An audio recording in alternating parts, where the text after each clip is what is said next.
Hi, I'm Danielle Edwards, and I want to take a second to explain the due diligence process here in North Carolina because I know it is very overwhelming, and even though your agent or me has probably explained it to you several times, sometimes you just want to know what it is again. So here we go. So think of the due diligence process as two sections.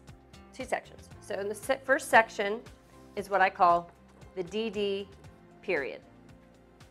And this is a negotiated period, so we're just going to use 30 days. Hey, Mr. Seller, I want 30 days to do my due diligence on buying your home. They might come back and say 2 weeks, 3 weeks, but for the sake of argument, let's just go with 30 days. So you and the seller agree on a 30-day due diligence period. Then the next thing you have to negotiate is what that due diligence amount is. So your offer might say $300, they come back and say they want $800. You go back and forth, and you agree on $750 due diligence. Okay, so $750. So I'm going to draw a line. This is section 1. So within those first 30 days, you're going to give the check to the seller, $750 made out to him, and during those 30 days, we're going to do our due diligence. We're going to get it appraised, which you're going to have to pay for. So let's just use $400. You're going to have to get it inspected, which you have to pay for. Let's just say $500. Termite, which you most likely will want, $90, and these are all estimates, don't hold me to this. And then radon, you might want a roof inspection, HVAC inspection, the list goes on and on. But these are the basics you're gonna pay. So what I normally tell buyers is, don't make an offer on a home unless you love that home, because you are spending money day one. $750, bye-bye, goes to the seller, then you're spending appraisal, inspection, termite. The end of the 30 days, 5 p.m., you could back out for any reason whatsoever. You could back out because all of a sudden you're not moving. You could back out because you decide you don't like pink houses anymore. You could back out because you realize it's going to be too much maintenance, whatsoever. Now, if you back out, you're going to lose your $750, and you're going to lose the money you spent during your due diligence period. So a good question I get is, well, what if the seller won't fix anything? Because during that period, you're going to negotiate repairs. So the state of North Carolina, the way the offer to purchase reads is it's pretty much as is.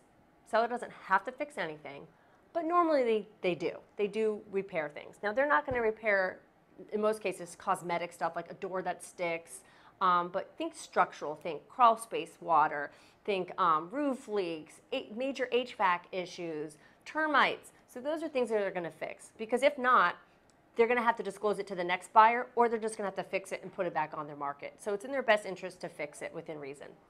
Okay, so I wouldn't worry that much about that because most of my transactions, it all works out. So I wouldn't worry about that. The main reason you would lose your due diligence, honestly, is for some reason the buyer changes their mind.